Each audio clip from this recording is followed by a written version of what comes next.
Hey everyone, welcome back. I want to spend today talking about light and specifically the equations that we use to describe light and how to use those equations in example problems. So let's dive right in. The first equation is this. The variable nu is equal to c over lambda. All right, focusing issues. There we go. Nu is equal to c over lambda. Got it, right? Ready to use it? Probably not, because those are all new looking variables to you, most likely. So let's dive in first and talk about what each of those variables mean. All right, so let's grab this first one here. C is the speed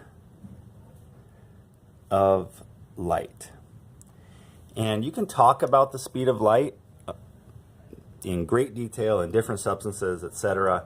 In our class, you don't have to care about all of that stuff. We're just going to use it as a constant value of 3.00 times 10 to the 8th power meters per second. So when we do that, whenever you see a chemist write a ratio unit like meters per second, don't forget that in addition to using it in equations like this, we can use that as a conversion factor. So we'll see an example of that in a second here, but just whenever you see a chemist write a ratio unit, know that that could be a conversion factor that we use. All right, so the next one up that we want to talk about is this one down here, lambda. So that is the Greek letter lambda. Wow, I cannot spell. L-A-M-B-D-A is sort of how we pronounce that, lambda. And lambda represents the wavelength. So we are describing here waves of light. So it has this wave pattern as this packet of energy travels through space, and the wavelength would just be the length it takes to complete one of these wave cycles. So from maybe here to here is one wavelength. And literally we measure this usually in meters. That's relatively straightforward. And if we don't use meters directly, we use something like nanometers or micrometers or picometers or something like that. Some just multiplier added to the meters. So we always do some version of measuring that in meters. And in this equation, it needs to be in here in meters directly because we're canceling the meters in meters per second. And then the last variable in this equation is this one, and that's the frequency of the light. It's a Greek letter nu, and that's the frequency of the light. So frequency is how many of times that the light will go up and down. We'll do a wave cycle per second. So it's basically the number of wave cycles that happen in 1 second. And the unit we use for that is a little bit complicated, but essentially it's just 1 over seconds. And we don't put the thing that happens per second, we just put the 1 over seconds. So what we mean though is the number of something happening in a second. And I say it's complicated because we often use this variable hertz for it. So instead of writing 1 over seconds, we write hertz. And we just have to know that whenever you see that variable, that means seconds. And that gets a little worse because sometimes you'll see something like megahertz or something like that. So you could have a frequency of 5 megahertz. Well, first you would need to recognize that mega means times 10 to the 6th power. So you would say 5 times 10 to the 6th power hertz, and then know that hertz just means inverse seconds. So 5 times 10 to the 6th power, inverse seconds. Don't worry, you'll see us work with that later, but that's just the idea. We're going to see our units in 1 over seconds or hertz. All right, so that's the first equation. You can now convert, if you know 2, if you know the speed of light, which you always do because it's constant, and the wavelength, you can find the frequency, or you can just swap those two variables, and if you know the speed of light and the frequency, you can solve for the wavelength of light. And bonus, we know that since this constant has a ratio unit in it, we can use it as a conversion factor. All right, so for the next equation, we want to talk about the energy of light. The energy of one photon of light is equal to h times c over lambda, or just h times the frequency. You can do it either way. If you know c and lambda, of course, that is the frequency. So those equations are the same. So the only thing that we've added here is we've added a new variable, h, which is Planck's constant.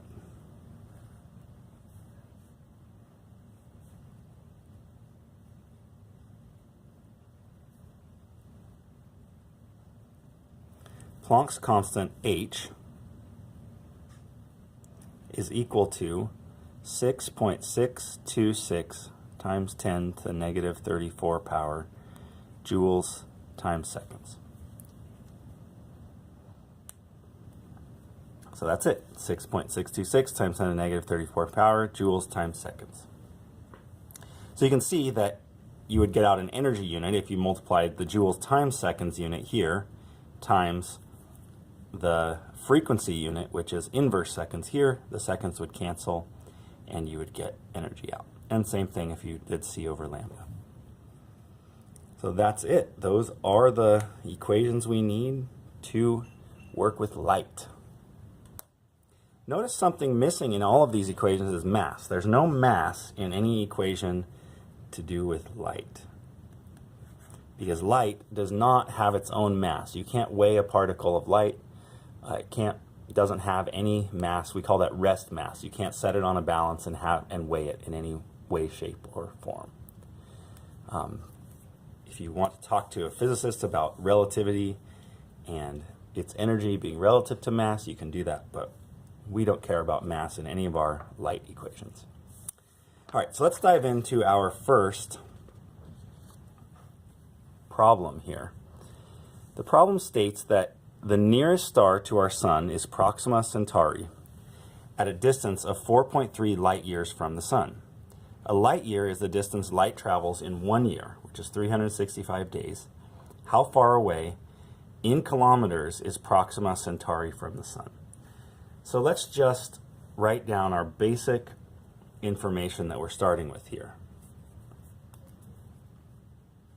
The basic information is Proxima Centauri is 4.3 light years away.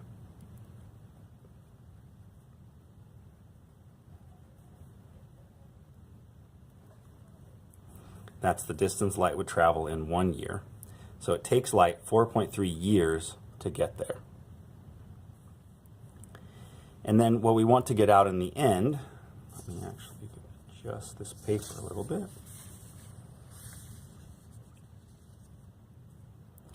What we want to figure out in the end is the number of kilometers. How far away in kilometers is it? Now you could probably look this up and see a direct conversion between light years and kilometers, but we want to work with these units that we've been using, particularly the speed of light, which is 3.00 times 10 to the 8 meters per second, and actually use this as our main conversion factor to get from light years to kilometers. So what we want to do is 4.3 years. We'll convert years today. 1 year is 365 days. 1 day is 24 hours. 1 hour has 60 minutes. 1 minute has 60 seconds. Now we can use the speed of light as a conversion factor. 3.00 times 10 to the 8th power meters in 1 second. So our seconds will cancel here. And then we can just convert from meters to kilometers. 1 kilometer has 10 to the third power meters. Meters cancel, we end in kilometers. And that's how you would use this light as a conversion factor here. To convert from seconds, it takes something to happen to meters of distance in that amount of time. So we just need to plug that all into our calculator.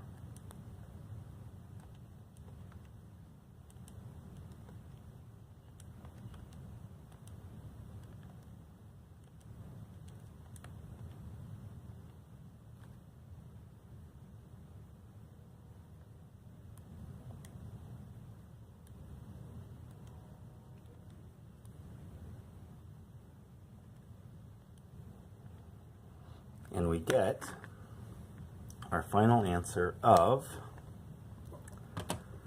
4.07, well, we'll go to 2 sig figs, so 4.1 times 10 to the 13th power kilometers.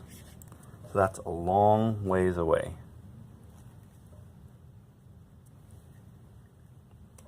And there you have it. That's how you can use light as a conversion factor. So let's go on to the next problem. Calculate the wavelength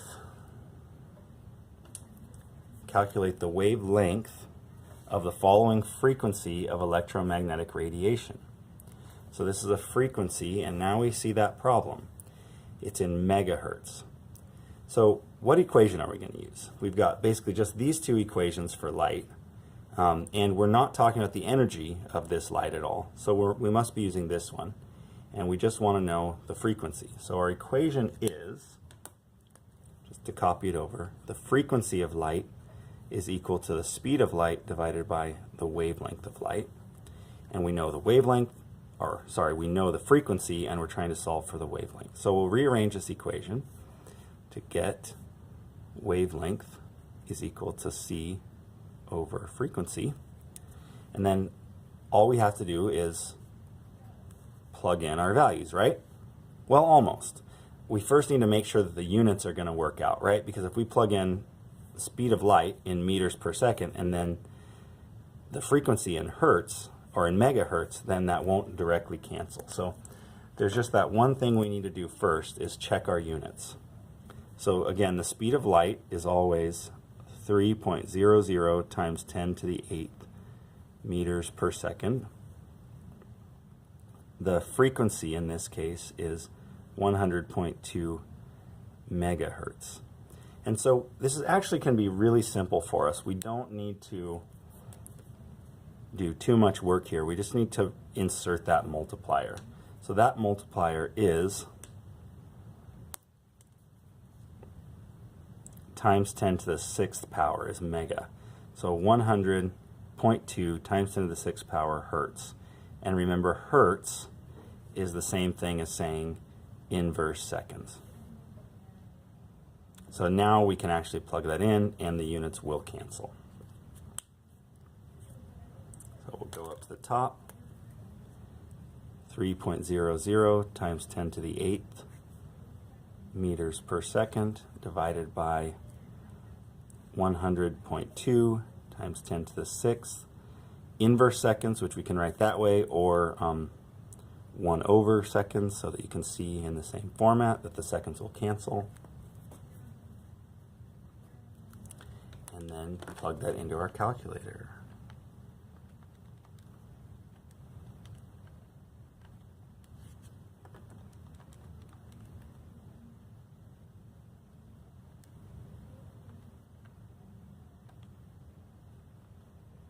And we get 2.99 meters. So our answer is 2.99 meters. So that's a typical frequency for FM radio broadcasting. So literally, if you're listening to a radio station at that frequency, then the wave takes, to go up and down, it takes 3 meters to do that. That's quite long. All right, so that's how you use this light equation. So we'll move on to the next one. The next problem must and hopefully is using our energy equation. Sure enough, calculate the energy of a photon at the wavelength 503 nanometers. All right, so we know that the energy of a photon is h times c over lambda. So I should be able to just plug those variables in to the equation here. And I'm going to sort of skip a step and I'll show you. Well, I'll tell you about it right now. I know that nano is times 10 to the negative 9. So when I plug this into the equation, I'm just going to use 503 times 10 to the negative 9 meters. And that way my meters will properly cancel. So h is Planck's constant, 6.626 times 10 to the negative 34 power joules times seconds, times the speed of light, 3.00 times 10 to the 8th power meters divided by seconds, divided by lambda, which is 503 times 10 to the negative 9 meters. Check our units really quickly. Seconds cancel seconds, meters cancel meters, and we're left with the unit of joules, which is what we wanted, an energy unit out. So we can just plug that into our calculator and get the answer.